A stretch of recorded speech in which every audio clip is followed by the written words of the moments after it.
उपवासामध्ये सर्वात जास्त आवडीने खाणारा पदार्थ म्हणजे साबुदाण्याची खिचडी. साबुदाण्याची खिचडी एक असा पदार्थ आहे जो लहान मुलांपासून मोठ्यांपर्यंत सर्वांना खूपच आवडतो. अशी ही साबुदाणा खिचडी मोकळी सुटसुटीत आणि दाणेदार झाली की खायलाही खूप मजा येते. नमस्कार मंडळी, स्वागत आहे तुमचं फूड बाय संगीता चॅनलमध्ये. चला तर बनवूया सर्वांची आवडती साबुदाणा खिचडी. यासाठी इथे मी 1 कप साबुदाणा घेतला आहे. खिचडीसाठी साबुदाणा भिजवताना नेहमी वाटीने किंवा ग्लासने मोजून घ्यावा. साबुदाणा आपल्याला 2 ते 3 पाण्याने स्वच्छ धुवून घ्यायचा आहे. 2 ते 3 पाण्याने धुतल्यामुळे साबुदाण्यावरील स्टार्च निघून जाते. अशा प्रकारे आपण साबुदाणा धुवून घेतला आहे. धुतलेल्या साबुदाण्यामध्ये आपण पाऊण कप पाणी घातले आहे. ज्या कपाने आपण साबुदाणा मोजून घेतला होता त्याच कपाने आपण पाऊण कप पाणी घातले आहे. साबुदाणा खिचडीसाठी साबुदाणा भिजवताना नेहमी एका पसरट भांड्यामध्ये भिजवावा. त्यामुळे आपला साबुदाणा सर्व बाजूने व्यवस्थित भिजतो. साबुदाण्यामध्ये पाणी घातल्यानंतर साबुदाणा झाकून ठेवायचा. हा साबुदाणा आपल्याला 5 ते 6 तास भिजत घालायचा आहे. 5 ते 6 तास झालेले आहे. तुम्ही पाहू शकता आपला साबुदाणा छान भिजला आहे. अगदी मोकळा सुटसुटीत झालेला आहे.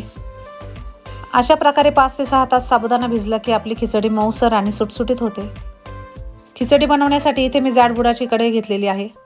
ज्या कपाने आपण साबुदाणा मोजला होता त्याच कपाने आपण पाऊण कप शेंगदाणे घेतले. हे शेंगदाणे आपण कमी फ्लेमवर 5 ते 7 मिनिटे भाजून घ्यायचे. साबुदाणा खिचडी बनवताना कधीही कच्चे शेंगदाणे वापरू नये. नेहमी शेंगदाणे भाजूनच घ्यावे. त्यामुळे आपली खिचडी एकदम खमंग लागते. शेंगदाणे भाजून झाले की त्याच कढईमध्ये 2 ते 3 चमचे साजूक तूप घेतले. उपवासासाठी खिचडी बनवताना नेहमी शेंगदाण्याचे तेल किंवा साजूक तुपाचा वापर करावा. तूप गरम झाल्यानंतर त्यामध्ये मूठभर शेंगदाणे घातले. हे शेंगदाणे आपल्याला तांबूस रंग होईपर्यंत तळून घ्यायचे आहे. शेंगदाणे तळून झाले की त्याच कढईमध्ये बारीक कट केलेला बटाटा घातला. एक मोठ्या साईजचा बटाटा स्वच्छ धुवून बारीक कट करून घेतला. बारीक केलेला बटाटा 2 ते 3 पाण्याने स्वच्छ धुवून घेतला. स्वच्छ धुवून घेतलेला बटाटा सुती कापडाने कोरडा करून घेतला व मग तुपामध्ये घातला. अशा प्रकारे बटाटा कोरडा करून तुपामध्ये घातला म्हणजे तूप उडत नाही व आपला बटाटाही लवकर तळला जातो. अशा या बटाट्याच्या फोडी आपल्याला लालसर रंग येईपर्यंत तळून घ्यायचे आहे. आपले बटाटे छान तळून झालेले आहे. तुम्ही पाहू शकता.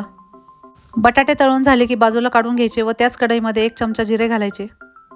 तुमच्याकडे जर उपवासाला जिरे चालत असतील तरच घाला, नाहीतर स्किप करू शकता. जिरे तळून झाले की त्यामध्ये बारीक कट केलेले हिरव्या मिरचीचे तुकडे घातले. मिरच्या तुम्ही तुमच्या आवडीनुसार कमी जास्त घेऊ शकता. साबुदाण्याच्या खिचडीमध्ये तुम्ही तुमच्या आवडीनुसार लाल मिरची पावडरही घालू शकता. मिरच्या आपल्याला तुपामध्ये छान तळून घ्यायच्या आहे. सर्व साहित्य तळून घेताना गॅसची फ्लेम कमी असावी. मिरच्या तळून झाल्या की त्यामध्ये बारीक केलेला शेंगदाण्याचा कूट घालायचा.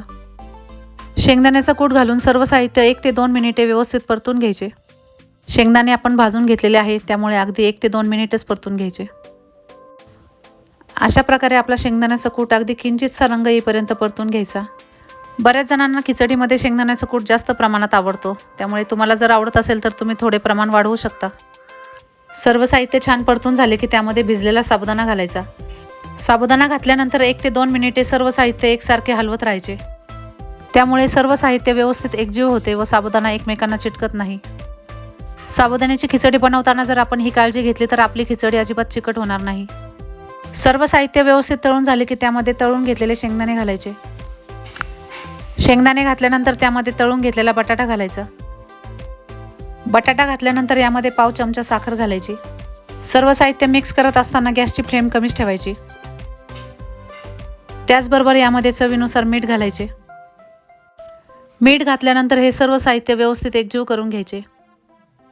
खिचडीमध्ये तुम्हाला साखर आवडत नसेल तर नाही घातली तरी चालेल. सर्व साहित्य व्यवस्थित एकजीव झाल्यानंतर 5 ते 7 मिनिटे त्यावर झाकण ठेवायचे. खिचडीवर झाकण ठेवल्यामुळे आपली खिचडी खायला अगदी मऊसर लागते. अशा प्रकारे वाफेवर शिजवून घेतल्यानंतर पुन्हा सर्व साहित्य व्यवस्थित एकजीव करून घ्यायचे. सर्व साहित्य व्यवस्थित एकजीव करून झाल्यानंतर त्यामध्ये अर्ध्या लिंबाचा रस घालायचा. साखर आणि लिंबाचा रस घातल्यामुळे साबुदाणा खिचडी चवीला छान आंबट गोड लागते. लिंबाचा रस घातल्यानंतर खिचडी व्यवस्थित हलवून घ्यायची. यामध्ये बारीक कट केलेली कोथिंबीर घालायची. कोथिंबीर घातल्यानंतर ही खिचडी पुन्हा व्यवस्थित हलवून घ्यायची. कोथिंबीर आपण 2 ते 3 पाण्याने स्वच्छ धुवून कोरडी करून नंतर कट करून घातली आहे. कोथिंबीर धुतल्यानंतर लगेच ती साबुदाणा खिचडीमध्ये घालायची नाही. आधी ती सुती कापडाने कोरडी करून घ्यायची.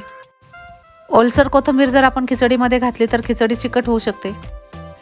अशा प्रकारे जर छोट्या छोट्या टिप्स लक्षात ठेवून आपण ही साबुदाणा खिचडी बनवली तर आपली खिचडी कधीही चिकट होणार नाही. अशी ही साबुदाणा खिचडी तुम्ही लहान मुलांना टिफिनलाही देऊ शकता. लिंबू रस व कोथिंबीर घालून सर्व साहित्य व्यवस्थित हलवून घ्यायचे व पुन्हा त्यावर 5 ते 7 मिनिटे झाकण ठेवायचे. झाकण काढल्यानंतर पाहू शकता आपल्या खिचडीला छान वाफ आली आहे. खिचडी पुन्हा 1 ते 2 मिनिटे हलवून घ्यायची. अशा प्रकारे खिचडी बनवली की अगदी खिचडी थंड झाली तरी ती कडक होत नाही, अगदी शेवटपर्यंत मऊसर राहते. ही खिचडी थंड जरी झाली तरी चवीला खूप छान लागते. मंडळी, तुम्ही पाहू शकता आपली खिचडी अगदी मऊसर आणि दाणेदार तयार झाली आहे.